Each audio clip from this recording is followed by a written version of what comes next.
speak, I think he need a big round of applause, guys. Please.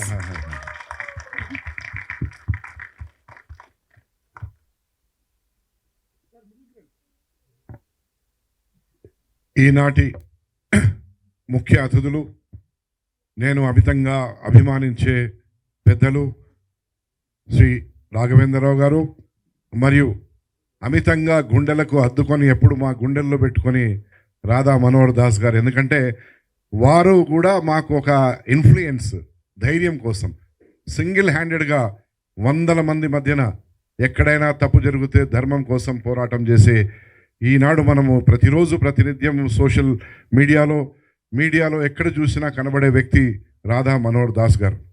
వారిని నిజంగా ఆప్యాయంగా గురువు గారు మీరు ఈ కార్యక్రమానికి వస్తారంటే ఖచ్చితంగా వస్తానని చెప్పి వారు ఈరోజు వచ్చినందుకు కూడా నిజంగా కృతజ్ఞతలు.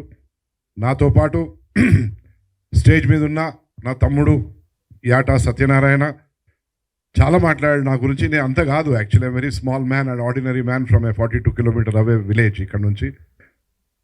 ఒకటి నేను మారిన వ్యక్తిని, గతంలో సూడో సెక్యులరిస్ట్ భావాలు కలిగిన వ్యక్తిని, ఈరోజు మనము, మన దేశము, మన భరతమాత, మన భగత్ సింగ్ అన్న, మన సుభాష్ చంద్రబోస్, మన అల్లూరి సీతారామరాజు, మన బాల గంగాధర్ తిలక్, ఇలాంటి మన సర్దార్ వల్లభాయ్ పటేల్, వాళ్ళ ఆశయాల కోసం మనము, వాళ్ళు ఆలోచన చేసిన విధానం కోసం మనం పనిచేయాలి.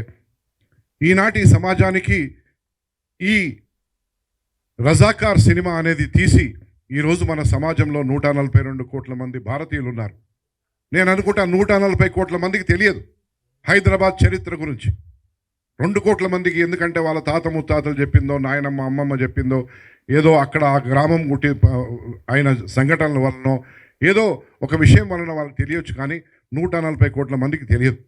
ఈ 17 సెప్టెంబరు దీని వృత్తాంతం ఏంటిది, దీని ఇంపార్టెన్స్ ఏంటిది అనేది ఈనాడు మనము చూస్తున్నాం. ఈరోజు కూడా ఎన్నో ఘటనలు జరుగుతూ ఉన్నాయి ప్రపంచంలో.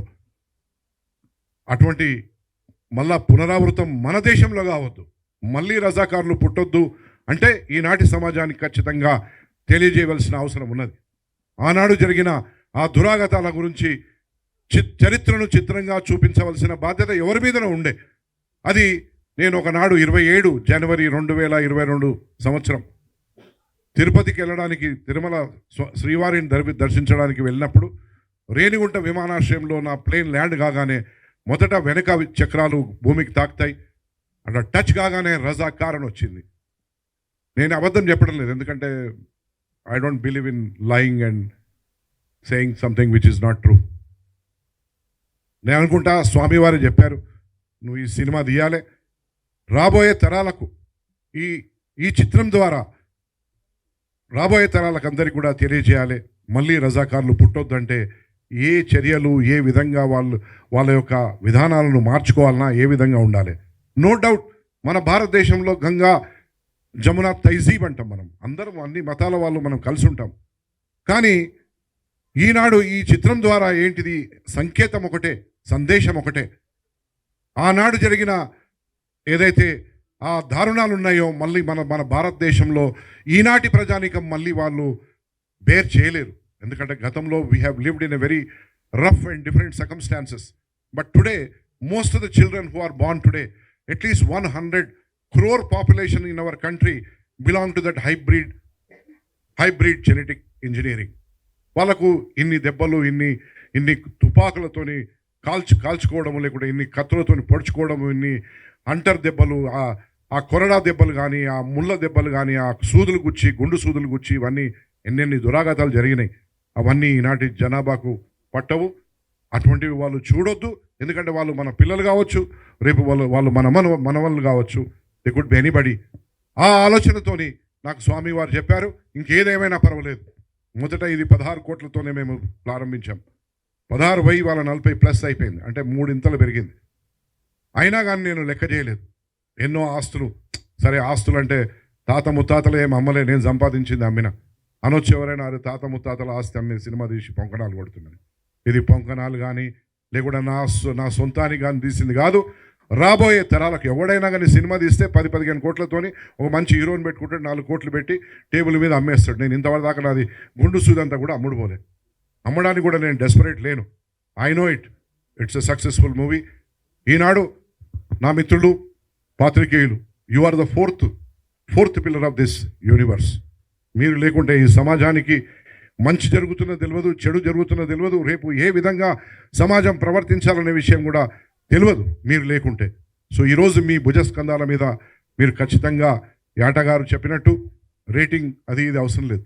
దీంట్లో ఉన్నది ఏంటిది, మా ఆలోచన విధానం ఏంటిది, మేము దేశం కోసం, దేశంలో ఉన్న ఈనాటి పౌరుల కోసం తీసిన చిత్రం తప్ప ఇంకా వేరే ఏ ఉద్దేశంతో తీసింది కాదు అని నేను తెలియజేస్తూ, నాతో పాటు ఉన్న వేదిక మీద ఉన్న పెద్దలందరికీ, నా మిత్రులందరికీ కూడా ఒకరిద్దరు పేర్లు నాకు తెలియకపోవచ్చు, చెప్పకుంటే మళ్ళీ వాళ్ళు బాధపడతారు కాబట్టి ప్రతి ఒక్కరికి పేరు పేరున నా యొక్క అభినందనలు.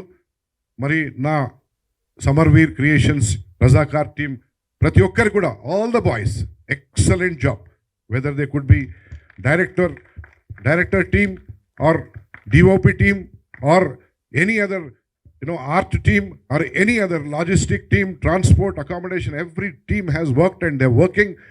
నేను అనుకుంటా 21వ తారీఖు వరకు కూడా వాళ్ళు నిద్రాహారాలు మాని 21వ తారీఖు వరకు కూడా అదే కార్యక్రమంలో ఉంటారని చెప్పి నేను అనుకుంటూ, ఖచ్చితంగా రాబోయే రోజుల్లో ఇది మన ప్రాంతం నుంచి, మన హైదరాబాద్ నుంచి, మన తెలంగాణ నుంచి, మన తెలుగు మాట్లాడే ప్రాంతం నుంచి మొట్టమొదట first time debutant director, first time debutant producer, without much of fanfare, without much of a big face, we could produce such a historical movie. ఈ చరిత్రను చిత్రంగా తీసి రాబోయే సమాజానికి రాబోయే తరాలకు ఇది మేలు కల్పించాలనే ఒక ఏకైక మా యొక్క ఆలోచన విధానము. ఆ శ్రీవారు కూడా, వెంకటేశ్వర స్వామి వారు కూడా మాకు ఆశీర్వదిస్తారని చెప్పి తెలియజేస్తూ, జై శ్రీరామ్, జై బోలో భారత్ మాతాకి జై.